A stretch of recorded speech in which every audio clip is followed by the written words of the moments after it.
नमस्कार। सुलेख कहानियाँ में आपका बहुत बहुत स्वागत है। आज प्रस्तुत है मुंशी प्रेमचंद जी की लिखी हुई कहानी सज्जनता का दंड। साधारण मनुष्य की तरह शाहजहांपुर के डिस्ट्रिक्ट इंजीनियर सरदार शिव सिंह में भी भलाइयाँ और बुराइयाँ दोनों ही वर्तमान थी। भलाई ये थी कि उनके यहाँ न्याय और दया में कोई अंतर न था। बुराई ये थी कि वे सर्वथा निर्लोभ और निस्वार्थ थे। भलाई ने मातहतों को निडर और आलसी बना दिया था। बुराई के कारण उस विभाग के सभी अधिकारी उनकी जान के दुश्मन बन गए थे। प्रातः काल का समय था। वे किसी पुल की निगरानी के लिए तैयार खड़े थे, मगर साइस अभी तक मीठी नींद ले रहा था। रात को उसे अच्छी तरह सहेज दिया गया था कि पौ फटने से पहले गाड़ी तैयार कर लेना। लेकिन सुबह भी हुई, सूर्य भगवान ने दर्शन भी दिए, शीतल किरणों में गर्मी भी आई, पर साइस की नींद अभी तक नहीं टूटी। सरदार साहब खड़े खड़े थक कर एक कुर्सी पर बैठ गए। साइस तो किसी तरह जागा, परंतु अर्दली के चपरासियों का पता नहीं। जो महाशय डाक लेने गए थे वो एक ठाकुर द्वारा में खड़े चरणामृत की प्रतीक्षा कर रहे थे। जो ठेकेदार को बुलाने गए थे वे बाबा रामदास की सेवा में बैठे गांजे का दम लगा रहे थे। धूप तेज होती जाती थी। सरदार साहब झुंझलाकर मकान में चले गए और अपनी पत्नी से बोले, इतना दिन चढ़ आया, अभी तक एक चपरासी का भी पता नहीं। इनके मारे तो मेरे नाक में दम आ गया है। पत्नी ने दीवार की ओर देखकर दीवार से कहा, यह सब उनके सर चढ़ाने का फल है। सरदार साहब चिढ़कर बोले, क्या करूं, उन्हें फांसी दे दूं? सरदार साहब के पास मोटर कार का तो कहना ही क्या, कोई फिटन भी ना थी। वे अपने इक्के से ही प्रसन्न थे, जिसे उनके नौकर चाकर अपनी भाषा में उड़न खटोला कहते थे। शहर के लोग इसे इतना आदर सूचक नाम न देकर छकड़ा कहना ही उचित समझते थे। इस तरह सरदार साहब अन्य व्यवहारों में भी बड़े मितव्ययी थे। उनके दो भाई इलाहाबाद में पढ़ते थे। विधवा माता बनारस में रहती थी। एक विधवा बहन भी उन्हीं पर अवलंबित थी। इनके सिवा कई गरीब लड़कों को छात्रवृत्तियां भी देते थे। इन्हीं कारणों से वे सदा खाली हाथ रहते। यहाँ तक कि उनके कपड़ों पर भी इस आर्थिक दशा के चिन्ह दिखाई देते थे। लेकिन ये सब कष्ट सहकर भी वे लोभ को अपने पास फटकने ना देते थे। जिन लोगों पर उनका स्नेह था वे उनकी सज्जनता को सराहते थे और उन्हें देवता समझते थे। उनकी सज्जनता से उन्हें कोई हानि ना होती थी। लेकिन जिन लोगों से उनके व्यावसायिक संबंध थे वे उनके सद्भावों के ग्राहक ना थे, क्योंकि उन्हें हानि होती थी। यहाँ तक कि उन्हें अपनी सहधर्मिणी से भी कभी कभी अप्रिय बातें सुननी पड़ती थीं। एक दिन वो दफ्तर से आए तो उनकी पत्नी ने स्नेहपूर्ण ढंग से कहा, तुम्हारी ये सज्जनता किस काम की, जब सारा संसार तुमको बुरा कह रहा है? सरदार साहब ने दृढ़ता से जवाब दिया, संसार जो चाहे कहे, परमात्मा तो देखता है। रमा ने ये जवाब पहले ही सोच लिया था। वो बोली, मैं तुमसे विवाद तो करती नहीं, मगर जरा अपने दिल में विचार करके देखो कि तुम्हारी इस सच्चाई का दूसरों पर क्या असर पड़ता है। तुम तो अच्छा वेतन पाते हो, तुम अगर हाथ ना बढ़ाओ तो तुम्हारा निर्वाह हो सकता है, रूखी रोटियां मिल ही जाएंगी। मगर ये 10-10, 5-5 रुपए के चपरासी, मुहरीर, दफ्तरी बेचारे कैसे गुजर करें? उनके भी बाल बच्चे हैं, उनके भी कुटुंब परिवार है, शादी गमी तिथि त्योहार ये सब उनके पास लगे हुए हैं। भल मानसी का भेष बनाए काम नहीं चलता। बताओ उनका गुजर कैसे हो? अभी रामदीन चपरासी की घरवाली आई थी। रोते रोते आंचल भीगता था। लड़की सयानी हो गई है, अब उसका ब्याह करना पड़ेगा। ब्राह्मण की जाति, हजारों का खर्च। बताओ उसके आंसू किसके सर पड़ेंगे? ये सब बातें सच थीं। इनसे सरदार साहब को इनकार नहीं हो सकता था। उन्होंने स्वयं इस विषय में बहुत कुछ विचार किया था। यही कारण था कि वो अपने मातहतों के साथ बड़ी नरमी का व्यवहार करते थे। लेकिन सरलता और शालीनता का आत्मिक गौरव चाहे जो हो, उनका आर्थिक मोल बहुत कम है। वे बोले, तुम्हारी बातें सब यथार्थ हैं, किंतु मैं विवश हूँ। अपने नियमों को कैसे तोड़ूं? यदि मेरा वश चले तो मैं उन लोगों का वेतन बढ़ा दूं, लेकिन ये नहीं हो सकता कि मैं खुद लूट मचाऊं और उन्हें लूटने दूं। रमा ने व्यंग्यपूर्वक शब्दों में कहा, तो ये हत्या किस पर पड़ेगी? सरदार साहब ने तीव्र होकर उत्तर दिया, ये उन लोगों पर पड़ेगी जो अपनी हैसियत और आमदनी से अधिक खर्च करना चाहते हैं। अर्दली बनकर क्यों वकील के लड़के से लड़की ब्याहने को ठानते हैं? दफ्तरी को यदि टहलुए की ज़रूरत हो तो ये किसी पाप कार्य से कम नहीं है। मेरी साइज की स्त्री अगर चांदी के सिल गले में डालना चाहे तो ये उसकी मूर्खता है। ये झूठी बड़ाई का उत्तरदाता मैं नहीं हो सकता। इंजीनियरों का ठेकेदारों से कुछ ऐसा ही संबंध है जैसे मधुमक्खियों का फूलों से। अगर वो अपने नियत भाग से अधिक पाने की चेष्टा ना करें तो उनसे किसी को शिकायत नहीं हो सकती। ये मधुरस कमीशन कहलाता है। रिश्वत लोक और परलोक दोनों का ही सर्वनाश कर देती है। उसमें भय है, चोरी है, बदमाशी है। मगर कमीशन एक मनोहर वाटिका है जहाँ न मनुष्य का डर है, न परमात्मा का भय, यहाँ तक कि वहाँ आत्मा की छिपी हुई चुटकियों का भी गुजर नहीं है। और कहाँ तक कहें, उसकी ओर बदनामी आंख भी नहीं उठा सकती। ये वो बलिदान है जो हत्या होते हुए भी धर्म का एक अंश है। ऐसी अवस्था में यदि सरदार शिव सिंह अपने उज्जवल चरित्र को इस धब्बे से साफ रखते हैं और उस पर अभिमान करते हैं तो क्षमा के पात्र थे। मार्च का महीना बीत रहा था। चीफ इंजीनियर साहब जिले में मुआयना करने आ रहे थे, मगर अभी तक इमारतों का काम अपूर्ण था। सड़कें खराब हो रही थीं।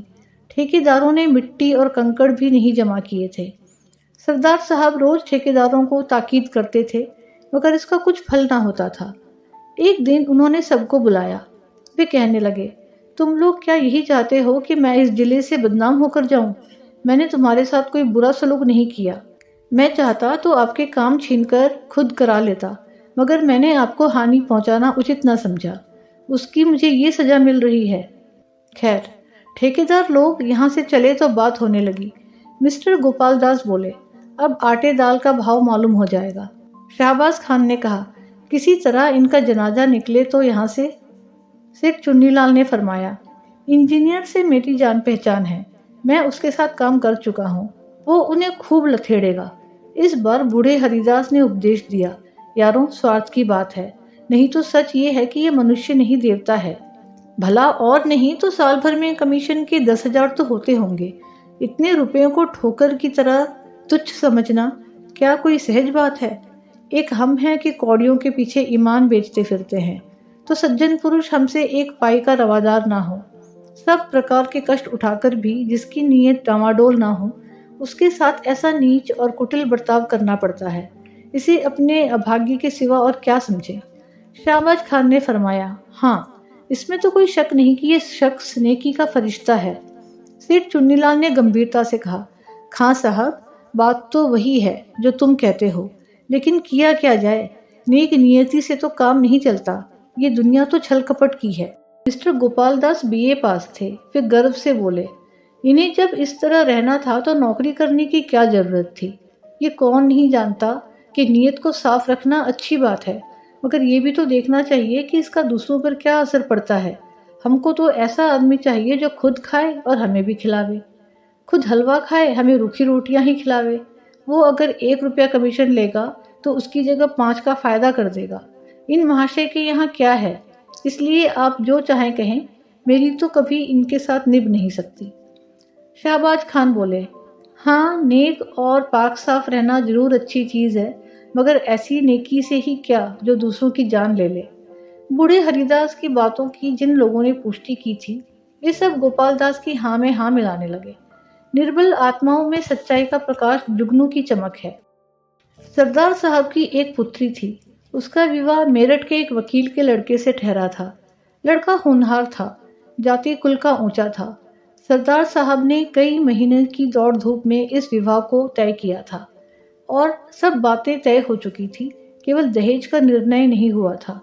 आज वकील साहब का एक पत्र आया। उसने इस बात का भी निश्चय कर दिया, मगर विश्वास, आशा और वचन के बिल्कुल प्रतिकूल।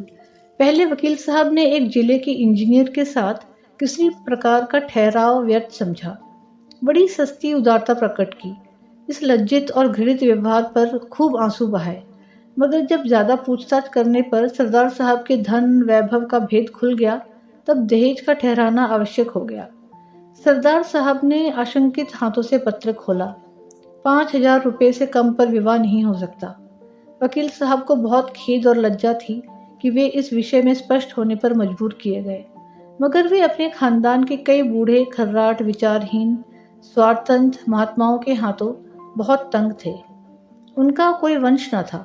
इंजीनियर साहब ने एक लंबी सांस खींची। सारी आशाएं मिट्टी में मिल गई। क्या सोचते थे, क्या हो गया?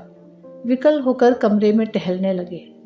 उन्होंने जरा देर पीछे पत्र को उठा लिया और अंदर चले गए। विचारा कि ये पत्र रमा को सुनावे, मगर फिर ख्याल आया कि यहाँ सहानुभूति की कोई आशा नहीं। क्यों अपनी निर्बलता दिखाऊं, क्यों मूर्ख बनूं? वो बिना बातों के बात ना करेगी। ये सोचकर वे आंगन से लौट गए। सरदार साहब स्वभाव के बड़े दयालु थे और कोमल हृदय आपत्तियों में स्थिर नहीं रह सकता। वे दुख और ग्लानि से भरे हुए सोच रहे थे कि मैंने ऐसे कौन से बुरे काम किए हैं जिनका मुझे ये फल मिल रहा है। बरसों की दौड़ धूप के बाद जो कार्य सिद्ध हुआ था वो क्षण मात्र में नष्ट हो गया। अब वो मेरी सामर्थ्य से बाहर है। मैं उसे नहीं संभाल सकता। चारों ओर अंधकार है, कहीं आशा का प्रकाश नहीं, कोई मेरा सहायक नहीं। उनके नेत्र सजल हो गए। सामने मेज पर ठेकेदारों के बिल रखे हुए थे।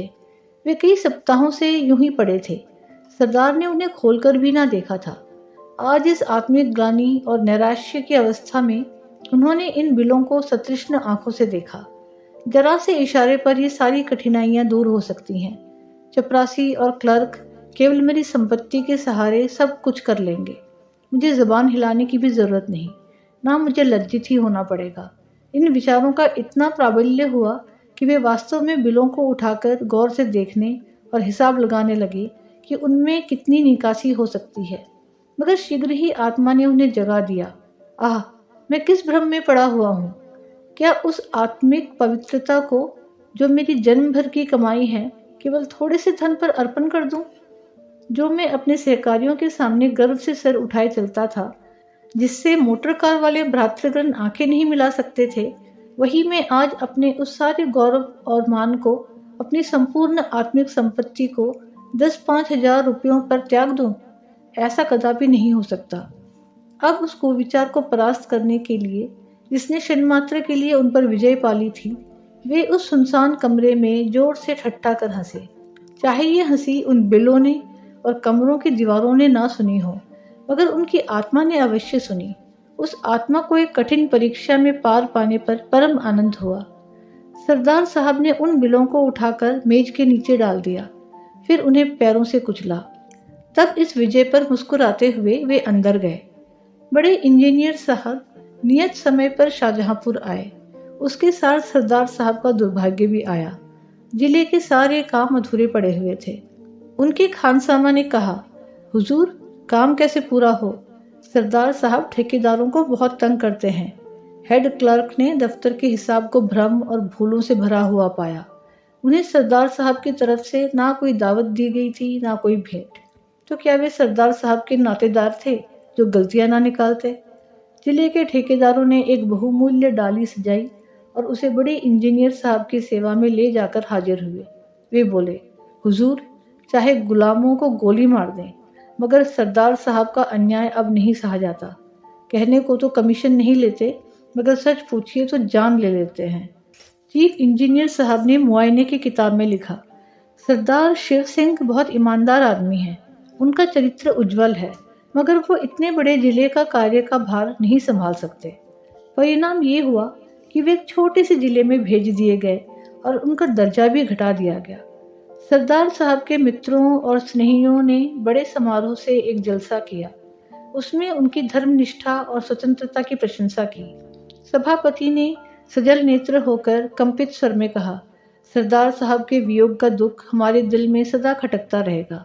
ये घाव कभी ना भरेगा। मगर फेयरवेल डिनर में ये बात सिद्ध हो गई कि स्वादिष्ट पदार्थों के सामने वियोग का दुख दुस्सह नहीं। यात्रा के सामान तैयार थे। सरदार साहब जलसे से आए तो रमा ने उन्हें बहुत उदास और मलिन मुख देखा। उसने बार बार कहा था कि बड़े इंजीनियर के खानसामा को इनाम दो, हेड क्लर्क की दावत करो, मगर सरदार साहब ने उसकी बात ना मानी थी। इसलिए जब उसने सुना कि उनका दर्जा घटा और बदली भी हुई, तब उसने बड़ी निर्दयता से अपने व्यंग बाण चलाए। मगर इस वक्त उन्हें उदास देखकर उससे रहा ना गया। बोली, क्यों इतने उदास हो? सरदार साहब ने उत्तर दिया, क्या करूं, हंसूं? रमा ने गंभीर स्वर से कहा, हंसना ही चाहिए। रोए तो वो जिसने कौड़ियों पर अपनी आत्मा भ्रष्ट की हो, जिसने रुपयों पर अपना धर्म बेचा हो। वो बुराई का दंड नहीं है, ये भलाई और सज्जनता का दंड है। इसे सानंद झेलना चाहिए। ये कहकर उसने पति की ओर देखा तो नेत्रों में सच्चा अनुराग भरा हुआ दिखाई दिया। सरदार साहब ने भी उसकी ओर स्नेहपूर्ण दृष्टि से देखा। उनकी हृदयेश्वरी का मुखारविंद सच्चे आमोद से विकसित था। उसे गले लगाकर वे बोले, रमा, मुझे तुम्हारी ही सहानुभूति की जरूरत थी। अब मैं इस दंड को सहर्ष सहूँगा। उम्मीद है आपको ये कहानी पसंद आई हो तो वीडियो को लाइक और शेयर अवश्य करें और ऐसी ही कहानियाँ सुनने के लिए चैनल को सब्सक्राइब करना बिल्कुल ना भूलें। धन्यवाद।